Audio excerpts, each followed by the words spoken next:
The program features live coverage of an African safari and may include animal kills and carcasses. Viewer discretion is advised. Welcome to the middle of the African bush for this glorious pre-dawn wonderful spot. I'm looking for lions. I got vultures in the tree. Hopefully we're going to find them. This is Safari Live. Ready?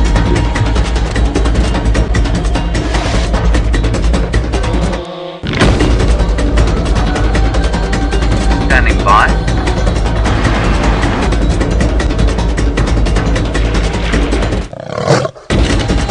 5, 4, 3, 2, 1.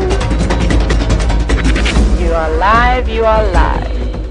Welcome to the Sunrise Safari. My name is Brent. I have eggs, Egbert, Eggsy, Zander, the bald egg. Anything I've forgotten there, Zander? Commander egg. The commander egg on camera with me today. Now we've made our way towards where the Nkuhumas last were yesterday. I can hear a Franklin alarm calling off there, but the Nkuhumas were just down here. We can see there's some vultures in the tree. I know Byron thought there might be a carcass around, so we're going to meander into the block here, see if they were close to where they were sleeping, or if they've moved off. If they've moved off, we'll start tracking. And the first place we'll check is where that Franklin is sounding very upset. But let's go check the last position first. Remember, this is 100% live. And, oh, there we go, putting into four-wheel drive. And you can ask us questions by sending us an email to questions@WildEarthTV, or use Twitter and just pop the hashtag Safari Live there. Now, for those of you who missed the pre-show and wondering where I was on yesterday's sunset safari, I had a run-in with a very evil hoho. Now, a hoho is a South Africanism, or a sort of colloquial South African for a bug or caterpillar or any creepy crawly. Now, I'm guessing just from the way my body reacted that it was processionary moth larvae that caused it. But it must have fallen down the back of my shirt. Maybe the aerial hit a branch that dropped things down, and literally in a matter of seconds my whole body was covered in massive red burny welts. Now, there's quite a few vultures here. This is where the lions were sleeping yesterday. I just want to have a further look around to see if they're not still close by before we start trekking far and wide. Where am I? There am I. In Afrikaans, my verkykers. So for those of you Dutch German might understand that, and that is the Afrikaans word for binoculars. It means my far lookers. What was I looking at there? I'm pretty sure it's a stick, but it is a stick indeed. And you can see there's some more vultures in the tree there.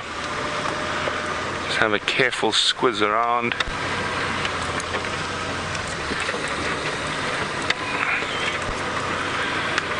Come on, Nkuhumas, where are you hiding?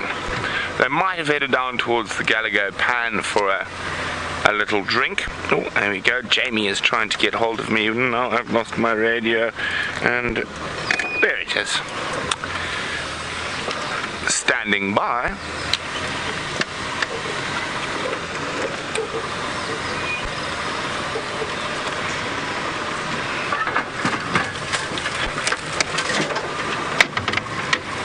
Oh, I can smell something dead.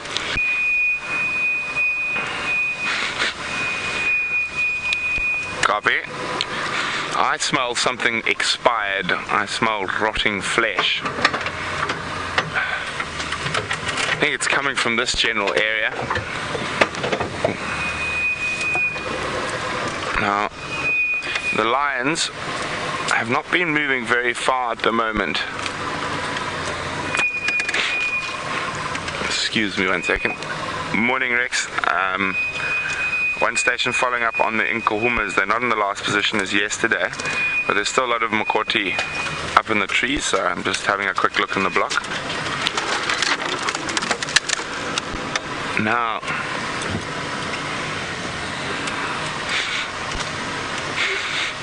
definitely something expired. There's a vulture sitting low there. Always a good spot to check. Now, if there was something expired that the lions had abandoned and already opened, these vultures would have descended to the ground. Oh, look at that. That's quite pretty. Lovely light on the vulture.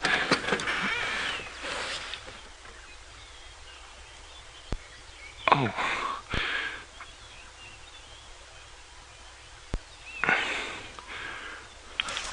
And since maybe if we don't try beat our bird record, we'll beat it.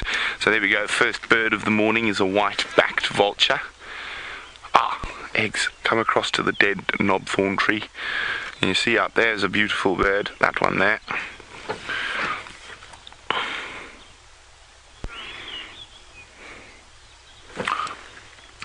That is a purple roller. Now also, I'm just sitting quietly. I'm hoping to hear the noise of lions feeding, possibly the cubs calling to their mothers as well. Lovely, lovely early morning light on that purple roller.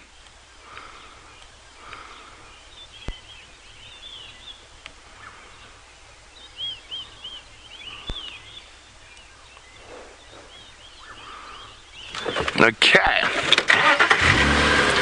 Let's have a quick look a little bit closer to the edge of the dry riverbed here, where we think the smell of death and decay is coming from.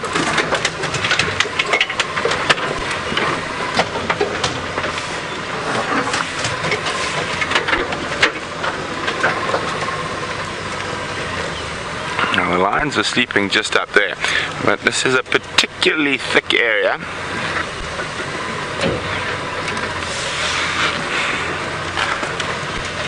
Okay, so while Eggs and I follow our nose towards whatever could be dead, let's go say good morning to Jamie. And a very good morning to all of you, and welcome to the Sunrise Safari. Sounds as though Brent's got a rather smelly plan for his morning. I'm going to be avoiding death, I think, and see whether or not we can't find the Queen of Djuma, Karula. This morning I have Gendre on camera with me. Those of you who are watching the pre-show show will know that he has put a song in my head. I'm going to try and get this roller. It was just displaying, and I'm hoping that might mean that it has a nest somewhere just around here. Ooh, that's going to be very beautiful. Hello, lilac-breasted roller. So all in all, over the last few weeks, I have failed in seeing the first woodlands kingfisher. I have not yet seen the first chameleon, or I haven't seen the first chameleon. So I feel as though I could at least see the first European roller, or at least put the first European roller on camera. I feel like I've failed in all of the seasons first. I haven't seen any. I wasn't the first to see the cuckoos. Oh, now there is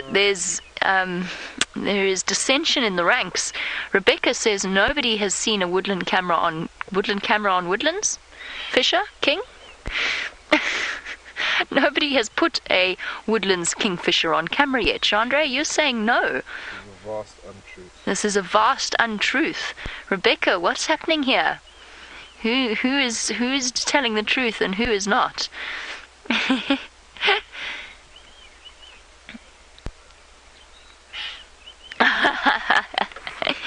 Oh, goodness gracious. There's much.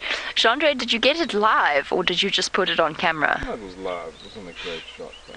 It was live, but it wasn't a great shot. So it could have been a...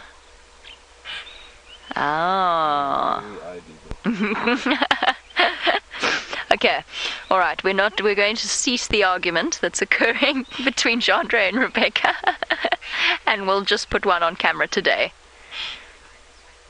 And welcome to Jonathan S., and a very good morning to you while our bird screeches away.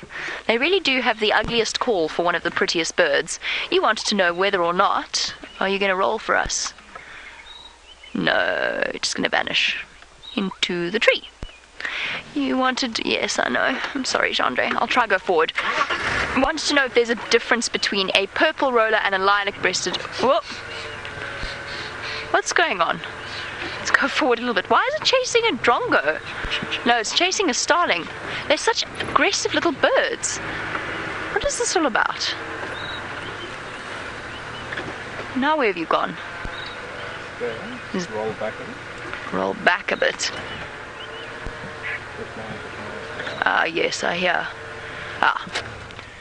Oh, okay. And Jonathan, one of the biggest differences between the two birds, when you're looking, let's say you're looking into the light and you can't see the color differences, one of the big differences is to look for those tail streamers on a lilac-breasted roller. They are much more pronounced than they are on the purple roller. Now, if I'm not very much mistaken, I think that a lilac-breasted roller is slightly smaller than a purple roller, but give me 1 second and I'll just double check exactly what their sizes are. They might be quite close to each other. Is he still there? Well, that's not the best view, is it? Shall I try get us the better view? Yes. Chandra says yes, please. I would roll back a bit if backwards was downhill. There we go. So have a look at those long tails on the roller, or the lilac-breasted roller. And I'll show you exactly what we mean. So we don't really see racket-tailed rollers here, which are ones that might have slightly more visible tail streamers. And we also do not have Abyssinian rollers because, well, we're not anywhere near Abyssinia, which is far up towards the sort of more north-central parts of Africa. I'm just checking up size. Give me 1 second. Purple roller, 34 to 38 centimeters. Lilac-breasted roller, 29 centimeters. Ha! 37 including tail streamers. So yes, there's a difference in body size between the two birds. Personally, I find that the lilac-breasted rollers are slightly more beautiful, but they are more common. So we do see them more frequently. The purple rollers, if the sun catches them exactly right, they really are stunningly beautiful, but it's very seldom that the light really does do them full justice, whereas lilac-breasted rollers, even on a cloudy, low-light day, one cannot fail but to appreciate their beauty. Oh, he's so cross. Why were you chasing a starling? We must have a nest here somewhere. Drongos and rollers tend to be among some of the most aggressive of the smaller to medium-sized birds. Whenever you watch birds mobbing something like an eagle or a harrier hawk, the charge is usually led by rollers and drongos. Yes, chirp! Definitely not the most beautiful call of the bush, but one of the most beautiful birds. I was hoping, because a little bit earlier it did it, I was hoping he might, and I'm thinking it's a he, just by the level of aggression that he's showing, and also because there's a good chance that the females are currently incubating eggs. We're not far from that nest that Brian and myself found a while ago, totally by accident. We were watching a lilac-breasted roller, and the female's head popped out. What was cool about that sighting was she popped out and then swapped places with him, or vice versa. I don't know which one was which sex, but they swapped places, so they obviously take turns incubating eggs. Right, just quickly to finish off with the question on purple rollers. This is our purple roller.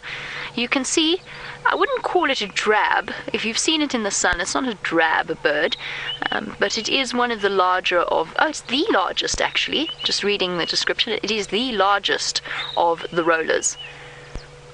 So they are relatively beautiful. They're not quite as beautiful as the, what's it called, lilac-breasted roller. We're waiting for the European rollers to make a return. This roller is one of the most beautiful. Brent saw one and I'm very jealous. I used to see them all the time where I worked before this. It's called a broad-billed roller, and they are truly magnificent birds. Right, just to compare it to the lilac-breasted roller, do a quick turn of the page. Here's our lilac-breasted roller. It's definitely got more colors, I would say.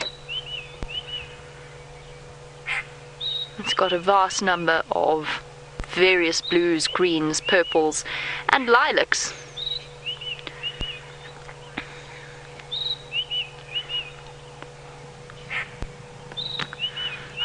Jay, you want to know if the roller, I think we're done with this for now, we'll look at European rollers if we get there, if a lilac-breasted roller is the most beautiful, most colourful bird in the Kruger.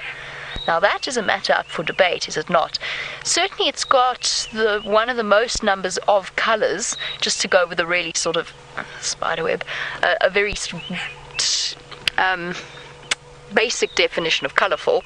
It's got some of the most colours of any bird. Is it the most beautiful? That's in the eye of the beholder, isn't it? Personally, I like rollers, but I find things like Wahlberg's eagles, and he's completely valid. No, Genre is shaking his head. No view of the roller. I like them, but I think there are other more beautiful birds. Harrier hawks, perhaps. The woodland that apparently was seen yesterday, that is a matter of much hot debate. And of course you do get a lot of different coloured birds. The oriole is really truly beautiful, but it is just yellow and black, or at least the black-headed version. I'm opening that question up to the floor, to all of you. What do you think is the most beautiful bird? Not the most colourful, because I think the lilac-breasted roller probably wins that competition, but which one is the most beautiful in your opinion of the birds that you have seen on Safari Live? And you can send that through on Safari Live, #Safari Live on Twitter, or you can email through to questions@wildearth.tv, and let's see which birds you find to be the most beautiful. I'm sure that Brent will have an opinion on this particular subject. Let's jump on board with him and find out what he thinks.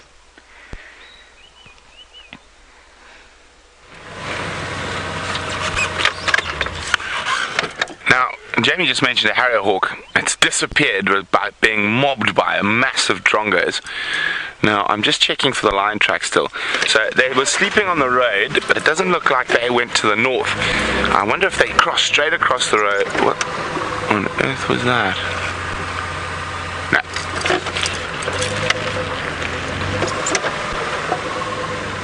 I'm wondering if they crossed straight across the road towards where we heard that Franklin alarm calling. Now, I'll show you now how I know where the lions were.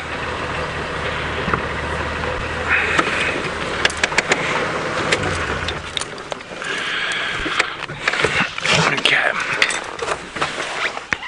You can see all these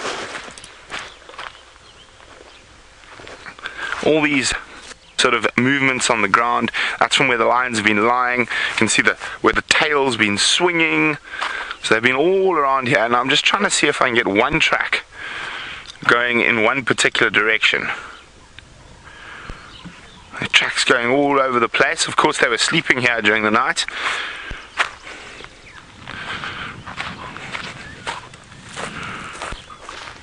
Straight through there towards where that Franklin was alarming. So maybe that Franklin was alarming at the lions. Let's keep moving. Look for, well, actually we're going to inadvertently bird watch while we look for lions. Maybe that is the key to breaking the record. Oh, let's just show that. Who's ready for a screen? Shot. Get ready. Eggsy zooming in. It's a vulture silhouette. Boom, there we go. Who's a little bit further out? I'm going to come out a little bit, so I'm going to show you where. Whoop, stop. A little bit in. And stop. A little bit to the left. So, a little bit to the right. Boom. There, that's, if I was taking a picture, that's how I would. Oh, and he's popped his head up. How perfect. Get those screenshots in, share them on our Facebook page, or share them on Twitter with the hashtag Safari Live. A vulture sunrise. It sounds like a really nasty cocktail. What do you think, Eggs? A vulture sunrise. I think there's definitely a raw egg in a vulture sunrise. But there we go, a beautiful sight.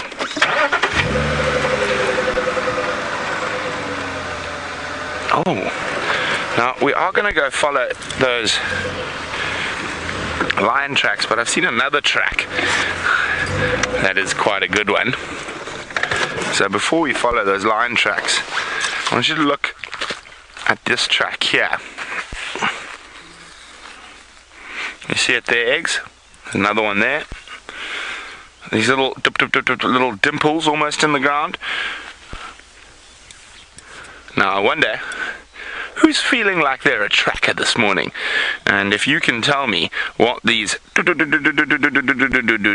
tracks are, I'll be incredibly impressed. So if you know what those tracks are, let me know. Hashtag Safari Live or questions at WildEarthTV. Now maybe give them one last look. What do you think, eggs? Just in case. So let's have one last look at the tracks before we move on. So there we go, you can see the little line there. That's the track I'm referring to. They've wandered all around here overnight, which tells you they normally only come out at night.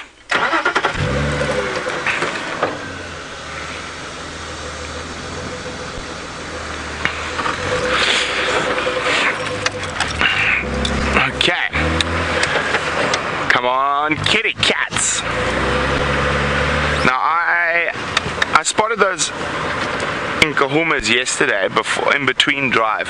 Now I know there's probably a lot of you still wondering about Tingana and Xiluva and what exactly happened there. Now Jamie and myself were lucky enough to go with Mike from Panthera to go have a look at what was going on in that spot. Now we had a long chat about what we think happened, and of course this is pure speculation, but Jamie, Mike and myself are in agreement about what happened there. I think she was resting on a damn wall, and Tingana came in, and we think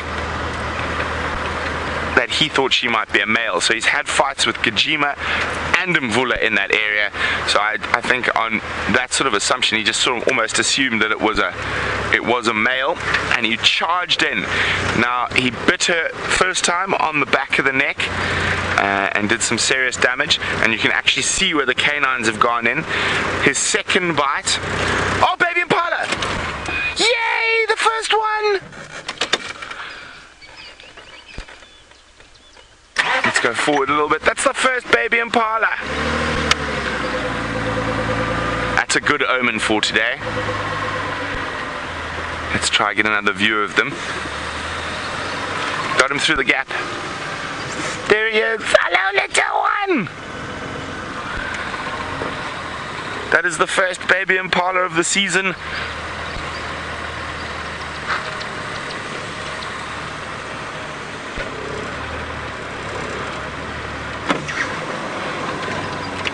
Probably born overnight. Let me just try to find a gap through there. Sticking close to mom.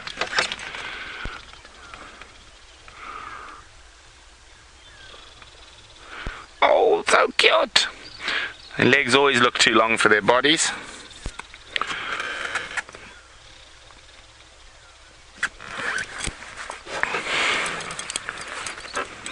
Oh, into the gap.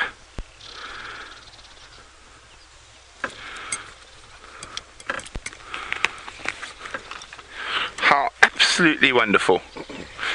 Now we're not going to sort of run around there too much. Mothers can be quite nervous in that first couple of hours after birth. Oh no, he's coming to look at us. There we go. Hello, sweetness.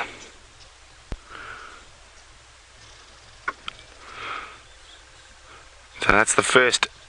Look at the legs, almost look wobbly.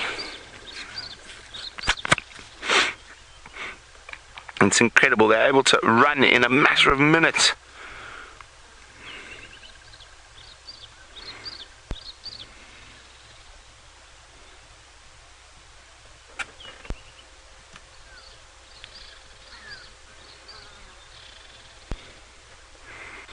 Where are you off to, mister? Or Mrs.? I can't really see just yet.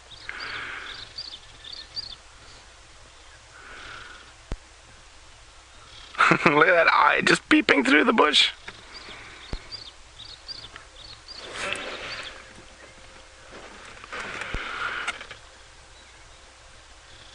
Oh, that was wonderful. Well, That's a good omen for today. I'd be happy if we don't find the lions. We got to see the first baby impala of the season. Now, once the first one drops, then they start coming fast and furiously. Let's see, is there more than one in this group? Doesn't look like it. Looks like just one. Oh, it's going behind the termite mound. Okay. Well, I am very excited. Hopefully we'll be seeing quite a few more of them.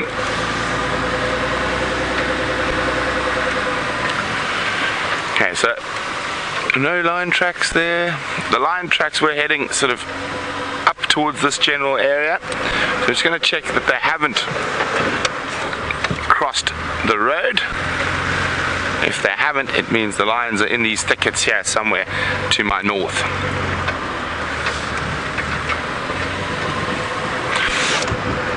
Well, I know I'm being a bit smug, but that's 2 years in a row, first baby impala.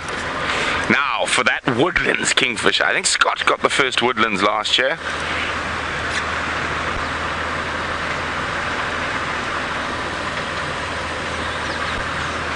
Still missing first woodlands, first pygmy kingfisher, carmine bee-eater.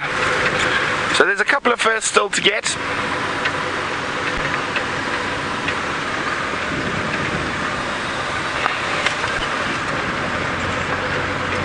First baby warthog, first baby wildebeest.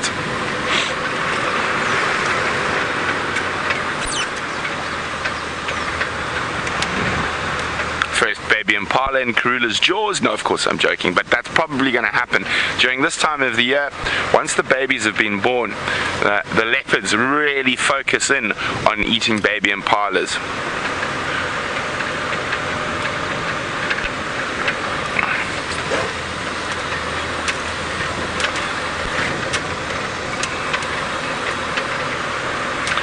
Linda's wondering who won the bet on the first baby impala date. No one, Linda. We were all wrong. 22nd is quite late. Normally it's around the 10th or 12th. So no one got the bet, but it could have been because of the drought. It might have been some stillborns earlier on, but normally you get 1 or 2 or 3 around that sort of between 10th and 15th, and then from this 20th onwards, the rest of them start dropping.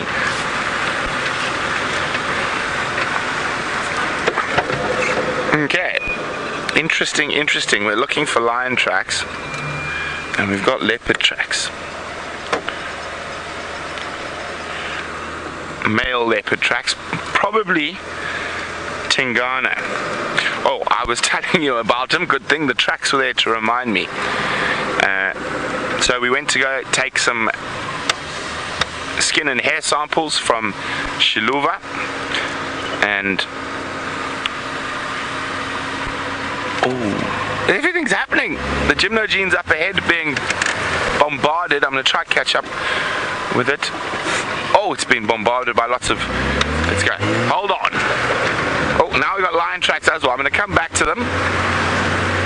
Let's go see what those birds are busy chasing an African harrier hawk.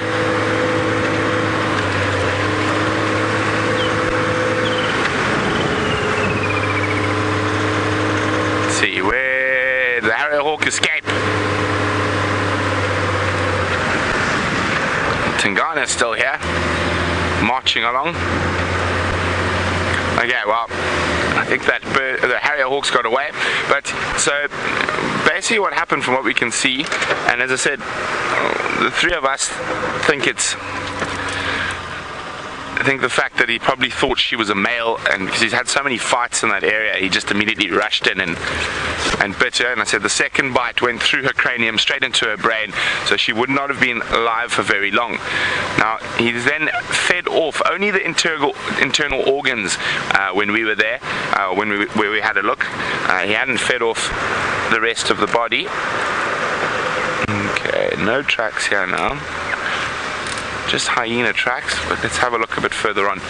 So that's the story so far, and I don't know, it's just one of those incredible things that not very often does something like that happen. Male leopard killing male leopard accounts for 70% of male leopard mortalities.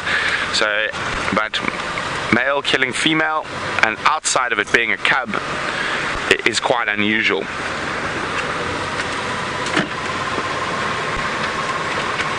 Well, let's see if we can catch up with Tingana today and see if we find his tracks again. He might have cut through towards Impala Plains.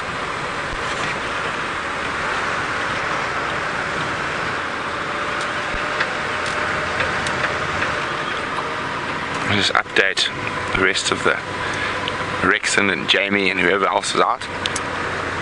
So, Nkonzo of Winona Ingwe heading west on Byron access. I'm following up. There's also Ngala and Nkonzo on Byron access, halfway between Aubrey's and Gallagher shortcut. I'm not following up on that yet.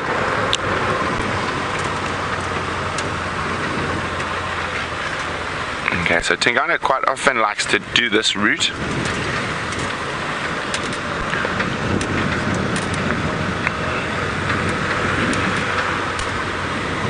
Now, he did feed on the internal organs.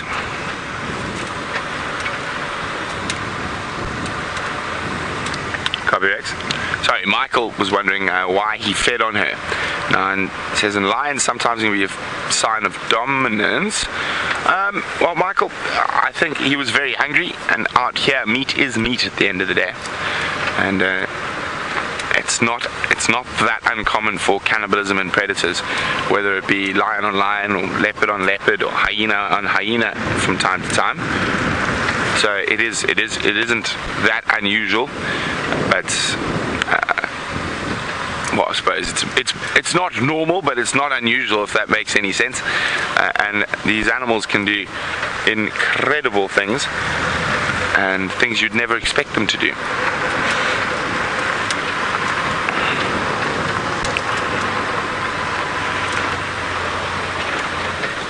Okay, so I just want to check up along this soft sand here.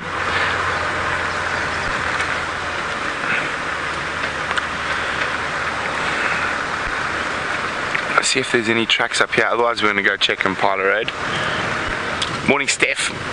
Steph, it says, do we know which Xiluva it is? It sounds like there's a lot of confusion over this.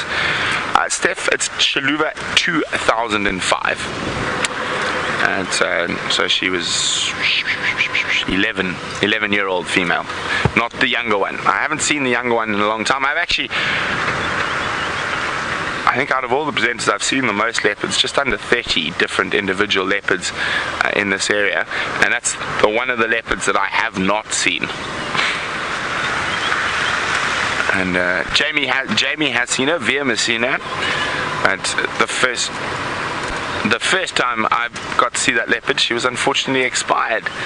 And but no tracks here. I'm going to have to do a swing about, go check Impala Road, and while we do that, let's see how Jamie's. Oh no, we were going to Jamie. Jamie's got a gremlin, so we're staying with me. So let's just listen for a second, see if there are any alarm calls.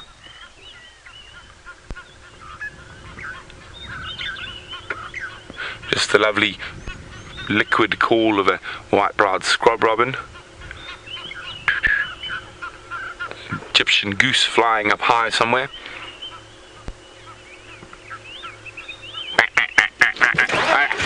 Well, you get to join me in my swing around.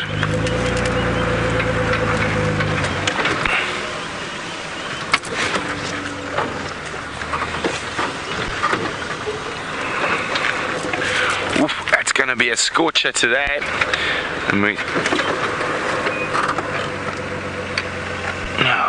hang on, no, hyena. Yeah. So what I'm going to do is I'm going to go back to the last track, just confirm that it's heading to the west.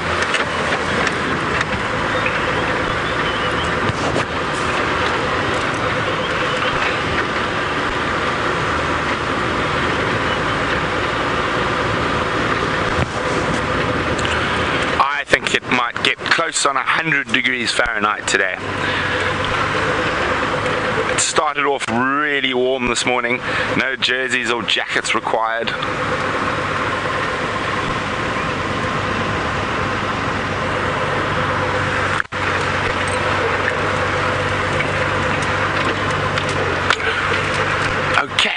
Well, it seems like Jamie's back. So I'm going to go look at this. Look for Tingana's tracks. While I do that, let's see how the search for the Queen is going.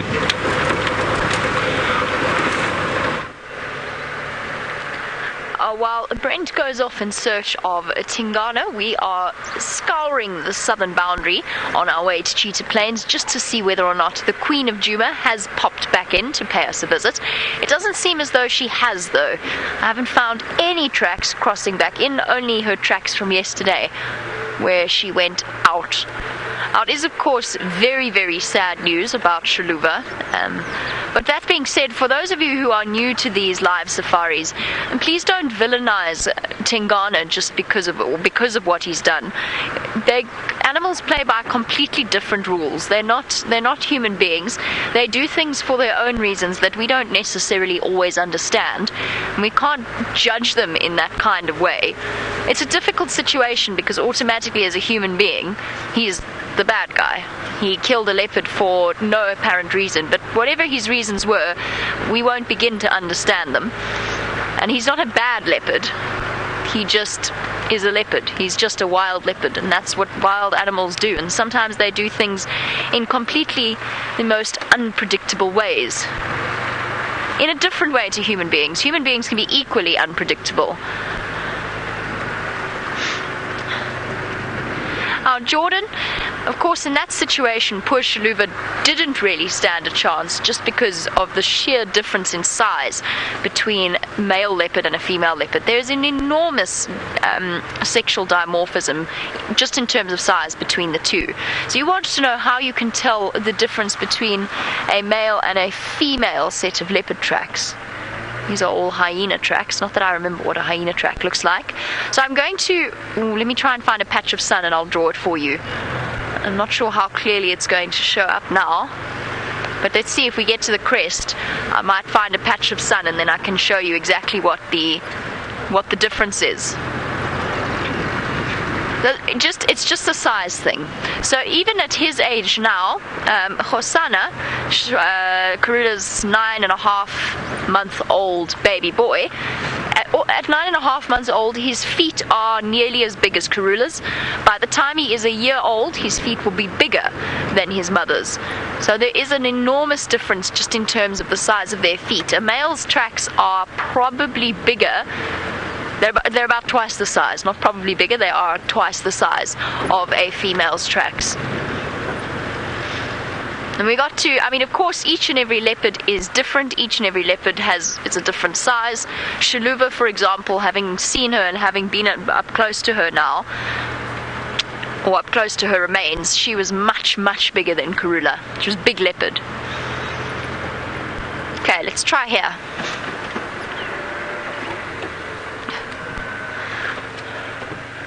With a hippo track for scale. Right. I'm trapped now. Let me get out. Some interesting news coming through from Brent on the Game Drive comms, but I'll let him tell you when you go back to him. How's here, Jandre? Also here at Woodlands. It's in there. It's in Cheetah.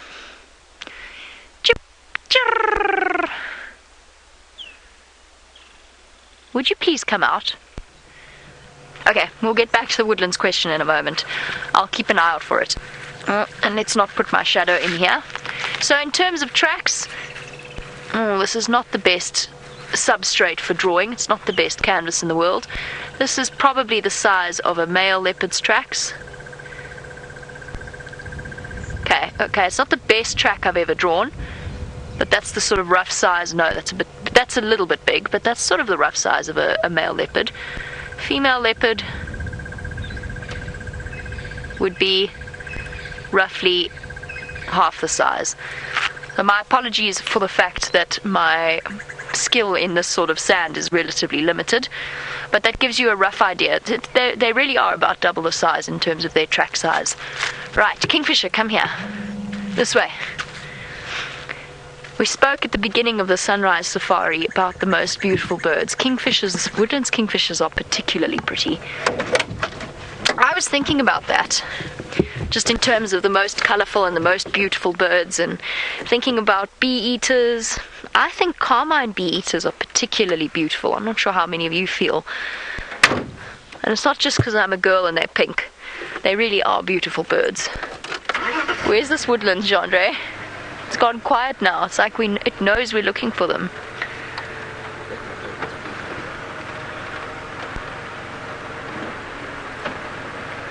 Oh wow, so Hannah, who is 9 years old, thank you for sending that through, Hannah, and I'm sorry I'm distracted, but that's a really lovely choice.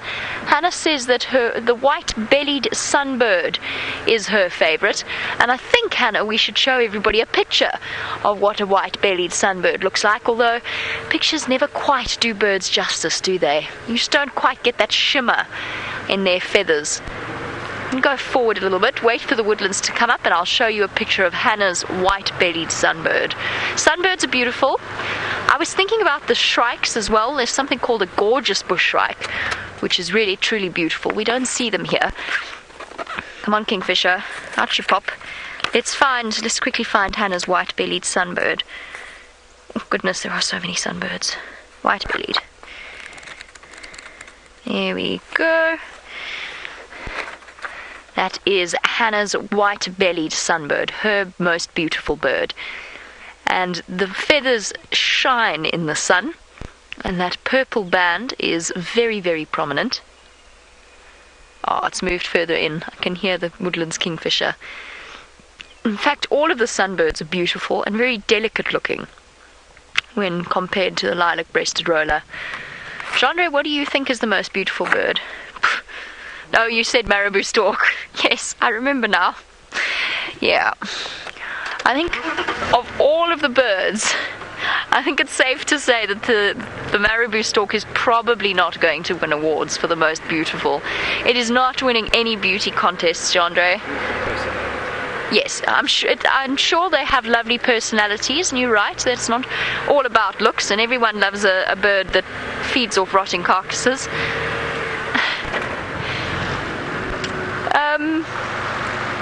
What was the other one I was thinking of? I said bee-eaters, shrikes. Yes, and those of you who are watching the glimmer of the sun and the spider webs, we've obviously driven through a road where the spiders have put their webs all the way across, and our antenna, our hood ornament on the front, has collected all of them. It's very pretty. What a pretty morning. Can you see them glimmering there, or trying to? Let's get some sun on it. Hold on. Whoa. I hope none of you are prone to feeling a bit motion sick.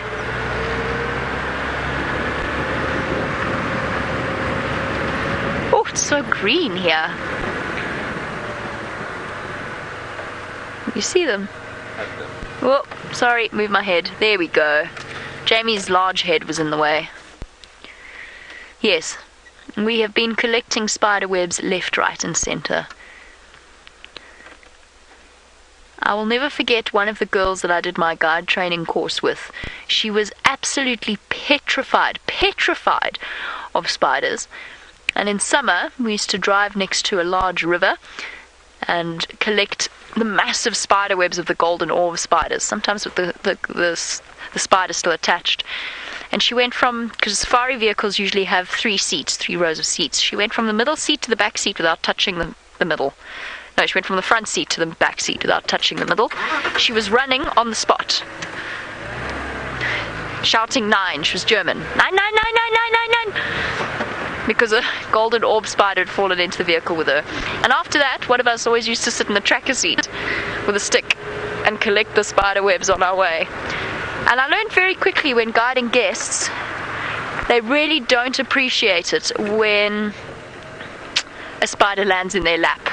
So as a result, I often spend time doing this. Not too worried about Jandre. He'll be okay. What on earth is going on here? What are these? What are these tracks? Mystery tracks. Ah, looks like honey badger tracks, I think. They're not very clear. They're basically just impressions in the sand. So I'm not going to stop and show you because it won't make any sense to you really. They're just what we affectionately call doikies in the sand. I was hoping it might be Tundi's tracks. It'd be so lovely to catch up with Tundi and her cub. The one and only time I saw Tundi's cubs was when they were being chased by baboons. So I would like a nice peaceful sighting with them, since Tundi is one of my absolute favorite leopards. Hat! Oh, let's see what I've gained. Or perhaps Gendre's gained. Let's see how it looks. Sorry, parked a little bit close to it. Oh, shame. Oh, looks quite an expensive looking one. Really? It's quite a nice hat. It's got a drawstring, stop it from blowing off. I can't take my hat off because my microphone lives in there, obviously. I'm not just being a clown. I can't take my hat off. Now, in that case, I'm going to have to give it to Genre, I think. Shame. I will call it in first. I meant for now. I'm not just going to steal some poor person's hat. This is quite an expensive looking one as well. It's even got a little hole so that the air flows into the said person's head. Shame. Somebody was probably quite upset when that blew off. And they didn't notice, or they were too shy to tell the guide to stop and to turn round. I will call it in. I will try and find the owner of said hat. Shame. See if it has a name in it. I mean, what are the chances? Who marks their clothes? You never know. Sometimes visitors do odd things. No. But I can tell you it was made in China.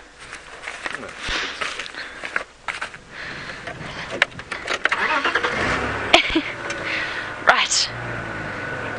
So while I track down the owner of this hat and see if I can't locate them, let's go over to Brent, who's been doing some tracking of his own.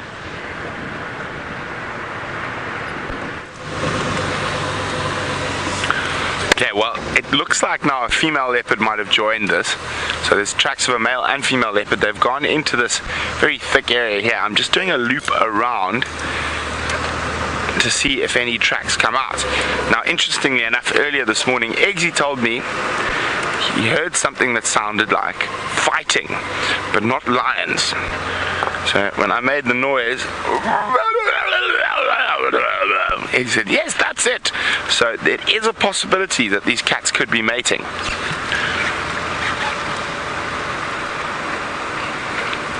I'm just going very slowly. Don't want to miss any tracks. And also, hopefully, we can hear.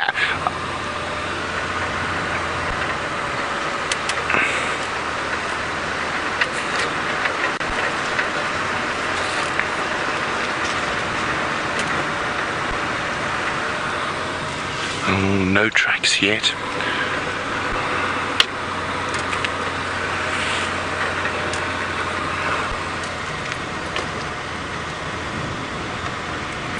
Oh dear. So the first answer in is millipede for the tracking quiz. It was not a millipede. It was not a millipede, but it was a nocturnal critter.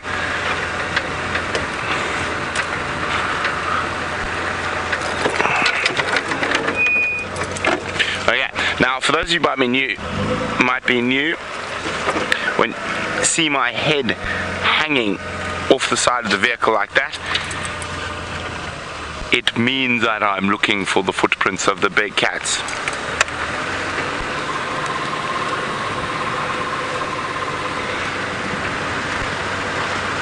So far, no tracks, which is not a bad thing, which means they might still be in here, which also means that we might switch off and do a little listening a little later, listening for the very distinct sound of felines mating.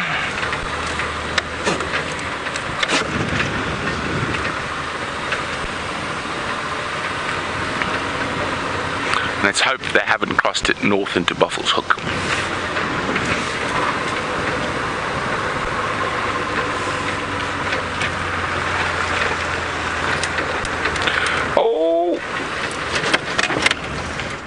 a squirrel alarming?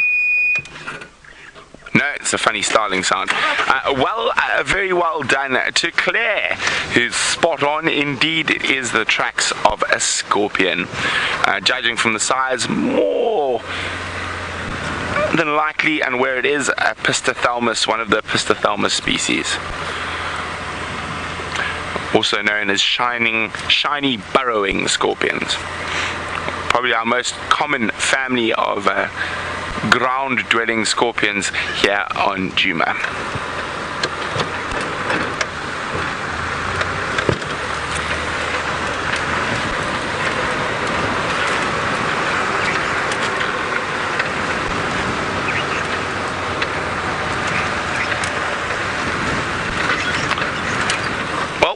Just since we are looking for things, there's a nice bird, just to keep the bird list ticking inadvertently while we search for leopards.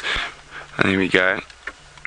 There's a Burchell's starling.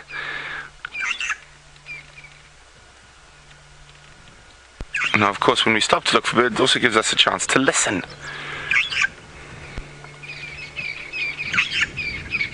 Not only are we listening for the very distinct sound of leopards mating, oh, off he goes. We're also looking for the sound of Impala snorting. Oh, no. Impala, kuru, any alarm call, squirrel that might lead us to where those leopards could be.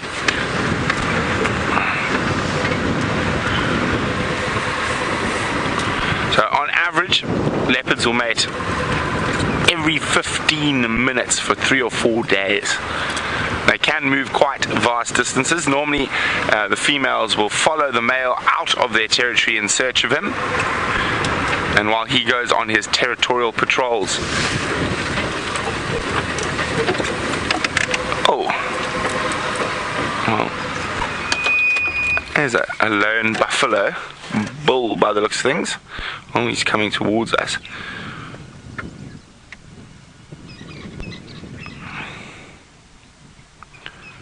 The wind's starting to pick up, and it is already very warm. That's strange. Let's go have a closer look at that buffalo. I'm just being a bit careful. He's saying boo. He's making some strange noises. He could be searching for a big herd, or he could be not in the best way. Now, of course, during the drought, the buffalo get afflicted by quite a few different things, and of course malnutrition being the main one, but also certain parasitic species become very dominant in that time. And probably one of the stranger ones, and ones that can cause buffaloes to be quite aggressive, and that's because they can't see anymore, is certain botfly larvae actually go into the sinuses and then into the optic cavity, and they eat through the optic nerve, although this one I think is just rather tracking other buffalo. See how it's got nose to the ground, not feeding, sniffing, looking for a herd.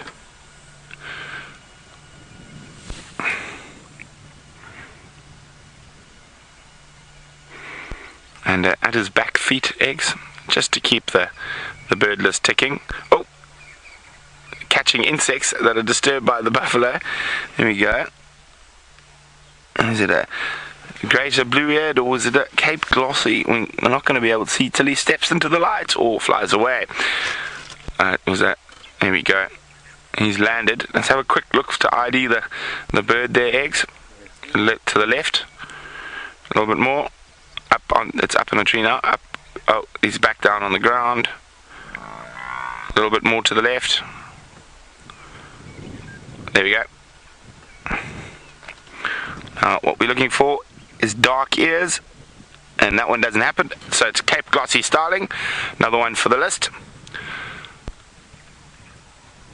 Buffalo calling, looking for other buffalo friends. See that nose? There he is, on the ground, sniffing away.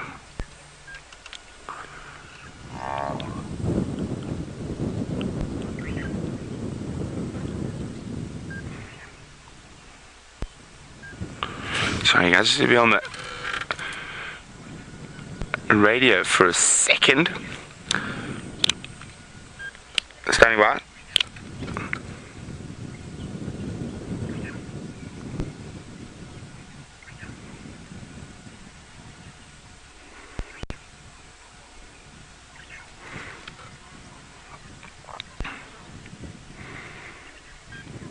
Copy, Rex is at 101 site.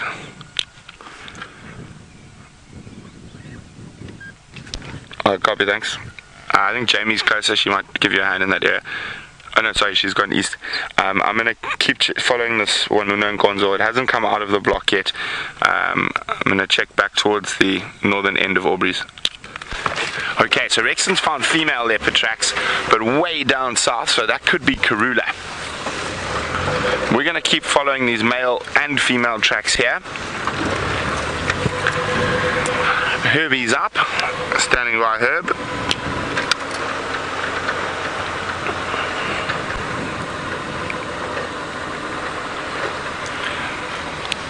Herbie, I had Nkonzo of Wansati and one in the Ingwe.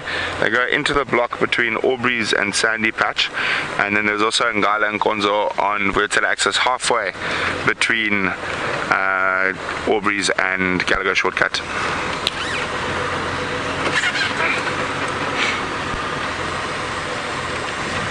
Okay, just going really slowly. Copy.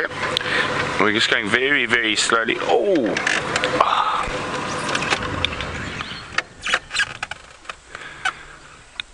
Look at that.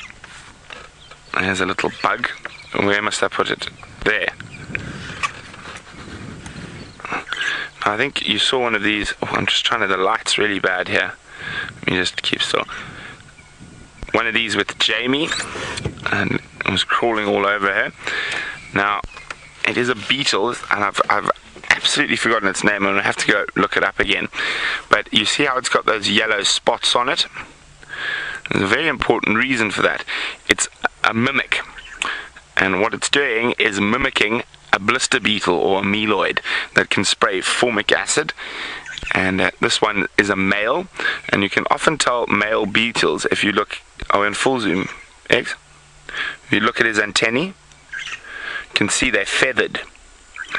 Now, those feathers, if it was a female, his antennae wouldn't be that feathered, because he needs those antennae to pick up the pheromones from the female, and he'll be able to find her like that. So with male beetles, you'll often find very feathered antennae, and the females not so feathered.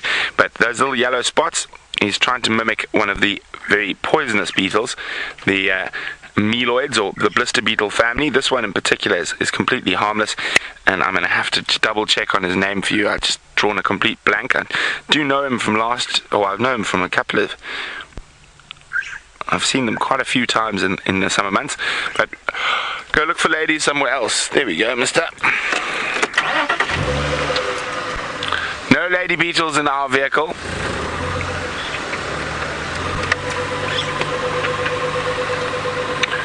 So the reason we're going so slowly is to make sure we don't miss a track.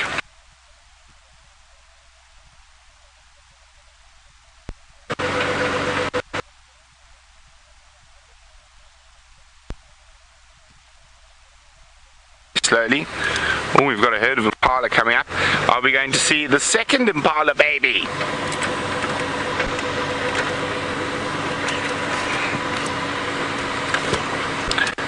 Well, these guys aren't having babies.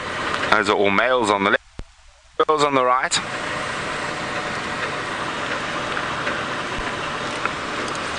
No sign of little rugrats on the ones on the right yet. There are some ladies looking like they're about to burst. Let's just find a gap through the bush here.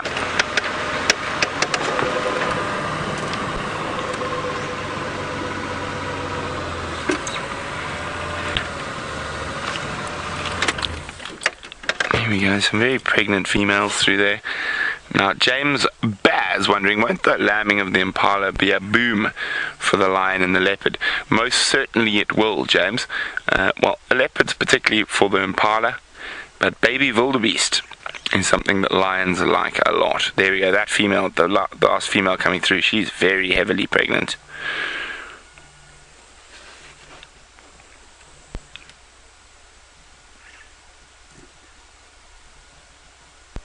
Okay. Well, at least we know we've got our Impala watchdogs on this side of this block of bush that we think that, or we know the leopards have gone into, we just don't know if they've come out of. So if they are still in there and they keep coming this way, we should hopefully hear the snorts of the Impala to tell us where the leopards are.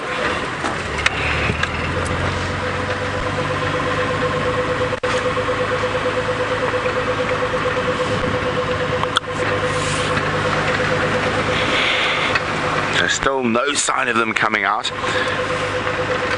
I'm pretty confident that hopefully we're going to find them, unless they've crossed into Buffelshoek. Then unfortunately, doesn't matter how good a tracker you are, if you can't go there, you can't find them.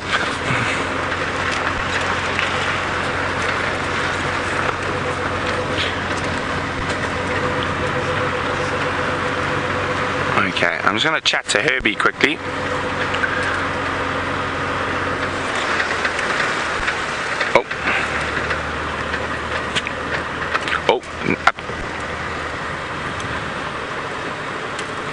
Update from Rexon about Karula's tracks. I'm just listening carefully.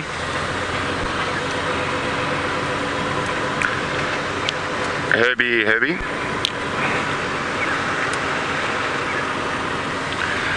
Herb, while you're on foot, just can you listen carefully? Zander thought he heard something sounded like fighting. I think it could have been mating Ingwe, but I didn't hear it this morning.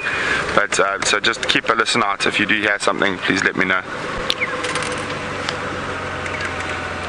Deploying the troops, giving us the maximum amount of chance to find these leopards. And speaking of troops, there's still one member of the team who you haven't met yet, so let's go say good morrow to Byron. Good morning, everybody, and welcome on the bushwalk. My name's Byron, and on camera this morning is VM, and then Herbie always around with us. It's great to have you on the walk this morning. We're just getting started. What we're actually going to do, our plan this morning is possibly try and help Brent find those leopards. So with us being on foot, it might be a bit easier, firstly to see tracks, and then possibly hear them if we are lucky and if they are mating. So we're going to head into that area and see if we can help Brent with those leopards. That would be wonderful. So let's get going and see what we can find along the way. Some beautiful grey hornbills calling at the moment. Trying to see if I can find them for you. They're a little bit far. I think they've flown off, unfortunately.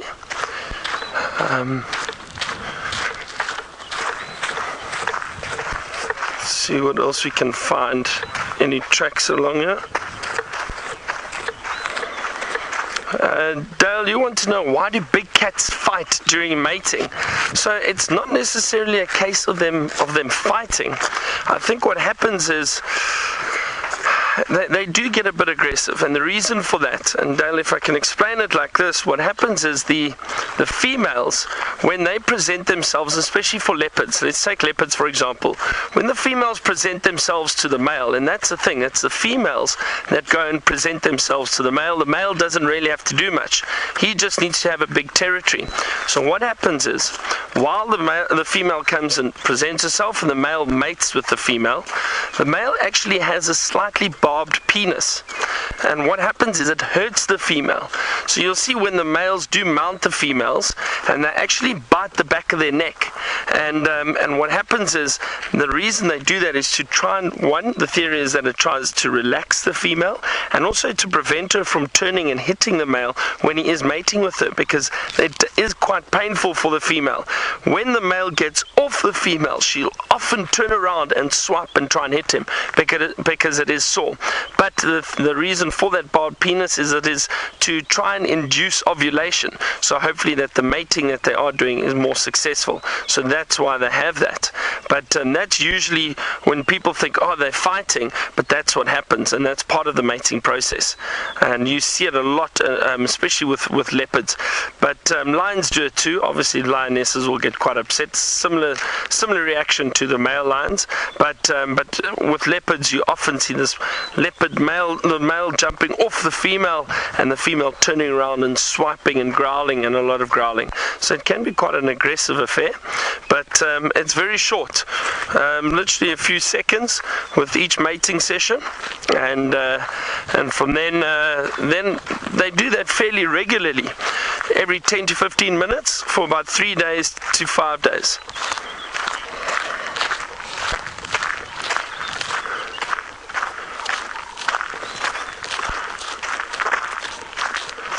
So I'm just trying to listen out and see if we can hear anything at the moment or see anything. We need to try to spot a woodland kingfisher. Brent has found the Impala lamb, which is James Richard, you wanted to know, are smaller cat species vocal when mating? To be honest, James, I haven't really witnessed any smaller cats mating out in the wild. I'm assuming that the African wildcat, possibly a little serval, I'm sure they get very, very vocal when they are mating. Very much similar to house cats, I would assume, especially the little wildcats, African wildcats. So I think they do, but I've never heard it. I just and I've been in areas where there are wildcats. You get wildcats out here too, but I've unfortunately never heard it. So it would be interesting to find out, but I'm sure they do. I'm sure they do, just like normal cats.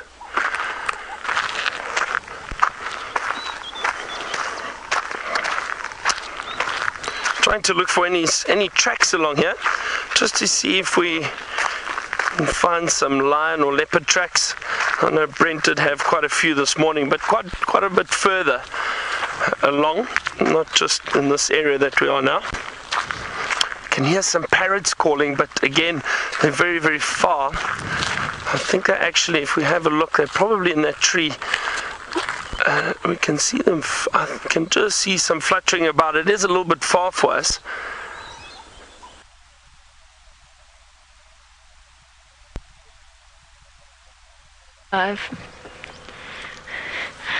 We have just arrived on Cheetah Plains, and I'm not sure if poor Brent perhaps lost signal wherever he happened to be, but I've got a really, really nice thing to show you. Chandra, from where I've parked, are you going to be able to... Yes, you should be able to see them.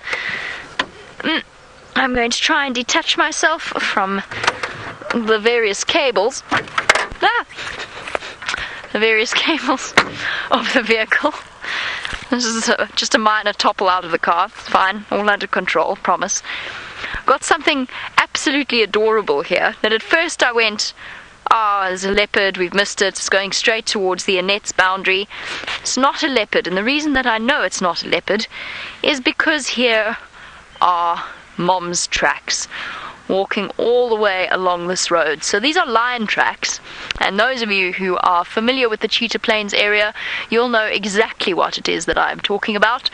A lion walked that way, and something with very, very tiny feet walked with her. And these are the tiny little feet here. Already not actually that tiny. It's amazing how fast lion cub feet actually grow. But these are the tracks of the brand new Styx cubs that have followed Mom out, and off they go. And in fact, it looks as though, from what I can see along this road, it looks as though the whole pride has come walking along, or at least 2 adult females. I can only see 1 set of cub tracks, but that doesn't mean that the rest of them weren't with her. It might mean that they were walking along the side. Now, for those of you that have just joined us, the Styx cubs at the moment are about that big.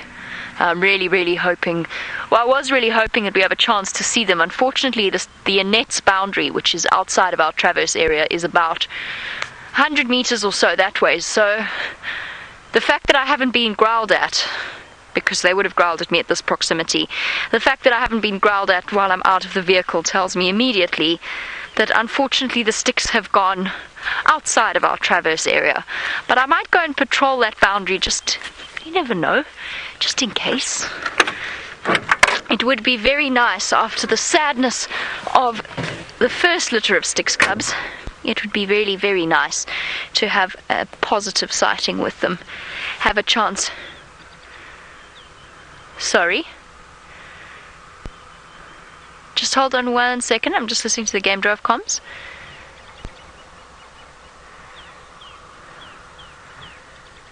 Okay.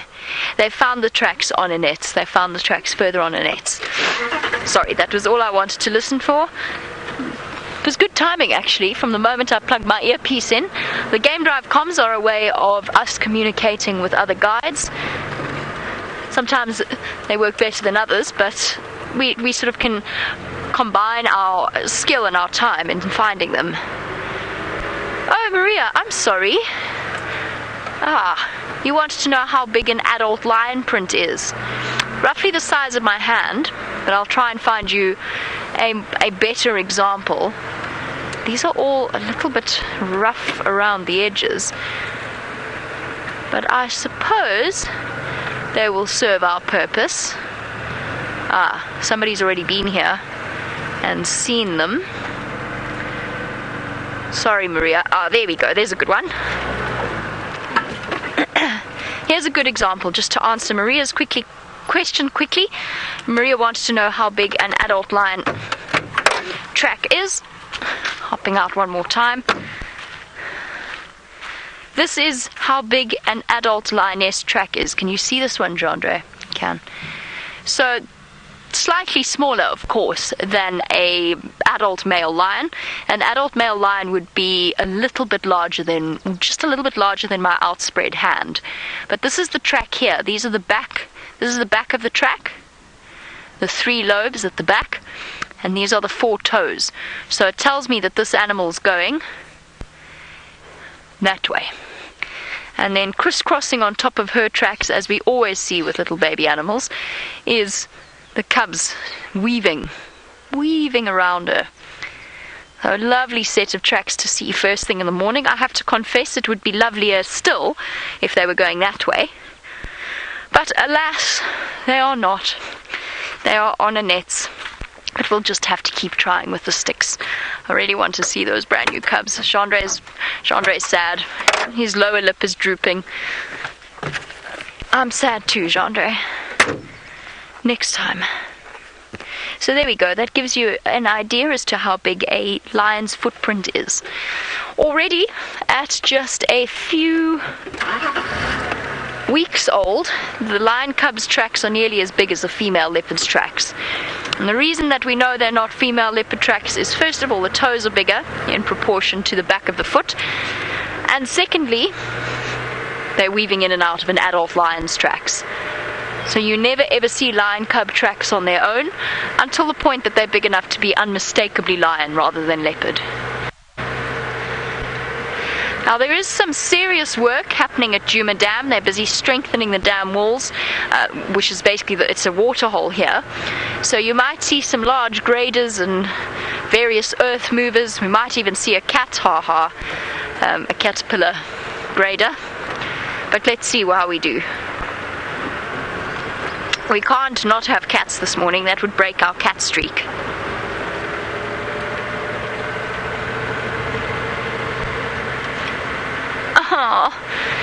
There's nothing sadder than driving away from fresh tracks that are going the other way and knowing that you can't follow them. You get a little wrench inside your chest when you do it. Okay, so Djuma Dam is being reconstructed. Hello. Sorry, I know I'm not.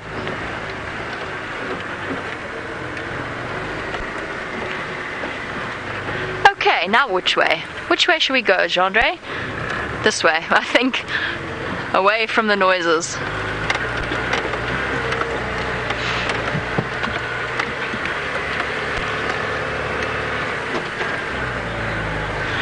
going to go off to Cheetah Plains. No, I'm going to go 3 in a row plan first, then Cheetah Plains open area. In the meantime, let us see how Brent's morning is treating him.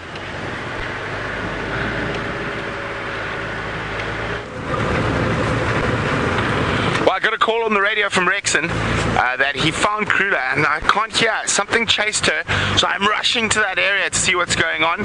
It sounds like something was trying to steal the kill from her, but I couldn't really hear on the radio. So we're nearly there.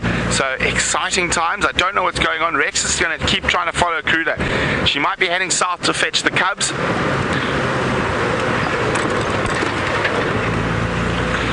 Okay, hold on.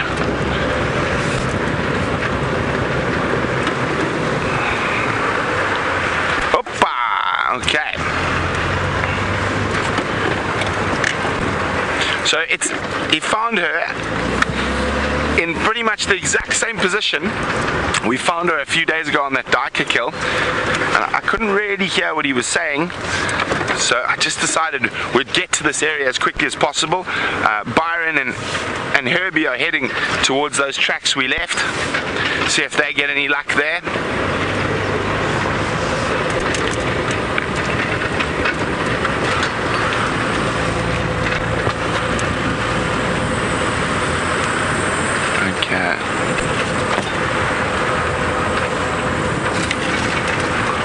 Okay, we're nearly there.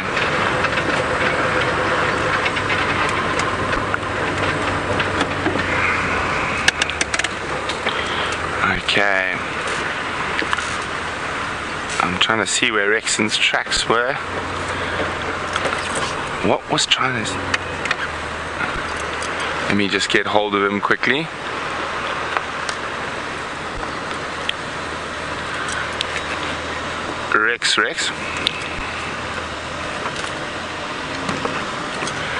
Rex, I'm in that position. Confirm that Djuma is almost where the Munti was last time.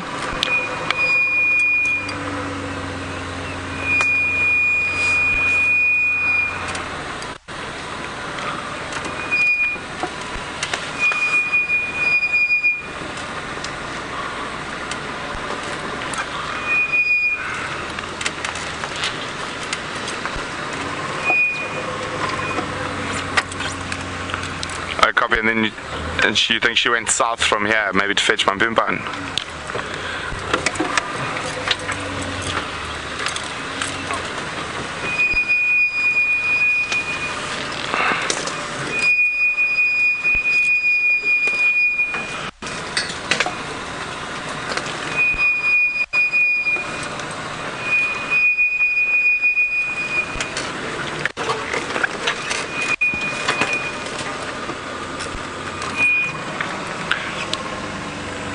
Thanks very much, Rex. Okay, so there's a kill here. Rex says he's not sure whether the Karula's here or she's gone to go try find or fetch the cubs. So he says the best way is to go where I went last time, which is on top. So I'm going to try to get over there. Just hang on a second. I'm just going to... It's a relatively tricky spot, but fortunately it's not the first time we've been on this rodeo.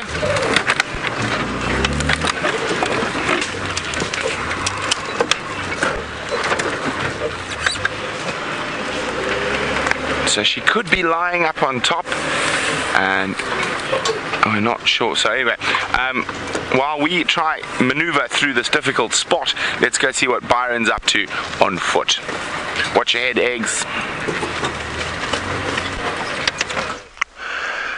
So we are in the area now where Brent was looking around this morning, and he saw some lion tracks, and potentially heard or wanted to find a leopard, or mating pair of leopards. Just listening a second. Here's something moving.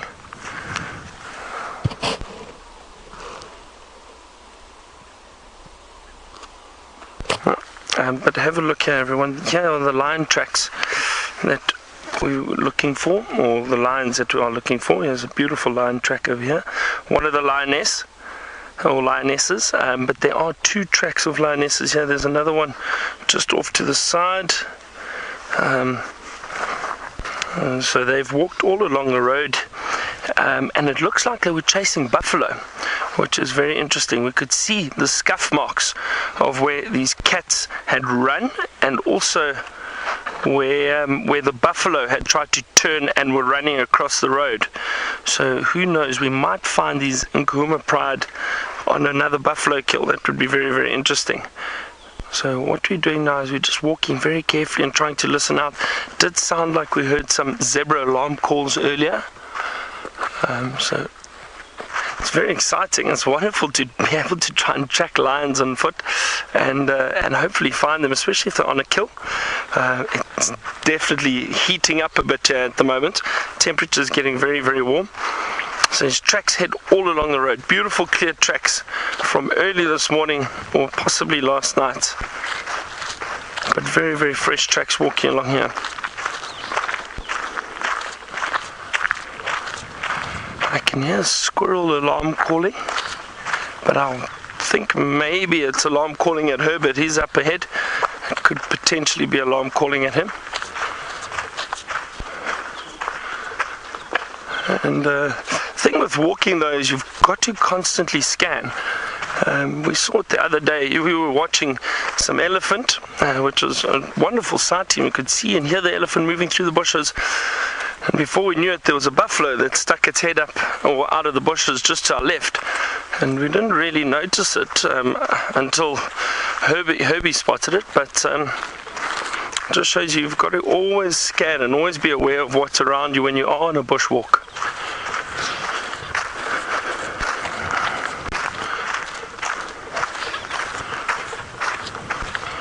And listening, you've got to really use all of your senses when you are out here. Listen, your sense of smell is also important. Might pick up the whiff of a carcass perhaps. So all of our senses, because often you might even hear the animal before you actually see it.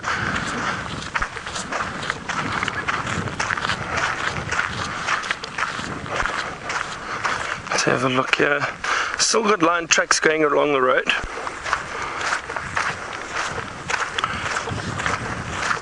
And the cubs are with them. So there are lion cub tracks here too. Let's have a look. So we're going to double check around this area, try to find out exactly which direction these lions have gone. Sounds like Brent has found the carcass that Karula had. Let's go have a look.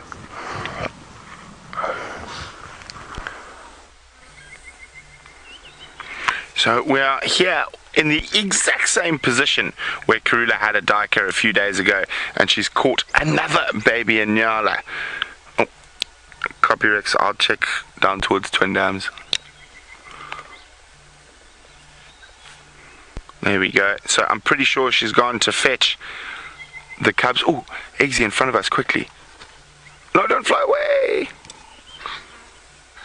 It's gone. It was a great spotted cuckoo. It's the second time we've seen them in this area. You can hear them calling. But Karula's not here. I'm pretty sure she's headed south to go fetch Shongile and Hosana. And that's very good. So for the sunset safari, there's a very good chance that they're going to be right here now. And Rexon's gone to check up in case she went through the Weaver's Nest area, Treehouse Dam area to fetch the cubs, but she could have also put the cubs further to the east. So that's what we're going to do now. So we're going to head down towards Twin Dams Road, see if she's not coming back from the south in that area. And while we extricate ourselves from this spot, let's go see what's happening in the far east with Jamie. That is really very exciting news about the Queen of Djuma and her 2 gorgeous cubs. In the meantime, I've got exciting news of my own, or at least I think it's exciting, and I think some of you will as well. This is the best, one of the best, in fact the best example of this track that I have ever seen, in at least at my time at Wild Earth. And let me jump out to show you exactly what it is I'm looking at. These are really beautifully fresh, and this particular animal did this. Scurried across the road here, and then scurried back and crisscrossed all the way along here. I don't know what it was looking for, unless there were two, which is a possibility with this particular species. So these are the tracks I'm looking at here, and they're beautifully crisp and fresh, and I'm trying to think which is going to be the best example to show you. I think maybe this one would be, although we've got two sets here. Now the first thing you'll notice is the length of this animal. This is the track of the back left and the front left, and this here is the track of the front right and the back right. So it's a long animal. It's something long with relatively large feet, and looking clearly in the dirt, the front foot has fallen over the back foot. No, sorry, that's not right. The back foot has fallen over the front foot. I had a moment there. So the front feet are slightly more elongated, and you've got this massive gap where the imprint of the claws stretch away from the footprint of this particular animal. And that immediately tells us what it is. It's a honey badger. And one of the most distinctive features of a honey badger track, they've got 5 toes clearly visible, but 3 of them fall into a very clear pattern next to each other. And then you've got the foot itself, which is sort of shaped like this to try and describe. Then you've got your toes here, and the claws fall about a centimeter or so just a fraction of an inch away from the foot itself, away from the toes itself. So that's a sort of a rough diagram, but this is probably the clearest example of honey badger tracks I have seen in a very, very long time. The only other thing that you could confuse that for is a porcupine, but in soil as soft as this, and it is very, very soft, fine soil, if it were a porcupine track, you'd get the trails of the quills very, very finely in the dirt behind it. Porcupines tend to drag their tails ever so slightly. So it's not a porcupine, it is a honey badger, and it might even be a pair of honey badgers. And I'm going to try and show you as we go along here, because these tracks are stunning. And I don't know if it's a thing that all guides do, but we get particularly excited about such clear tracks. It's quite the leap that I have to do to get back into the car. Right, let me try and show you another example. Really beautiful tracks for those of you that are keeping tracking scrapbooks with screenshots of different tracks. These are a beautiful example. I don't even know how I managed to find myself in this position. I got so excited by the tracks, it's all a blur. Sorry, Strickloss. Okay, we're going to be driving at a very awkward angle for a moment.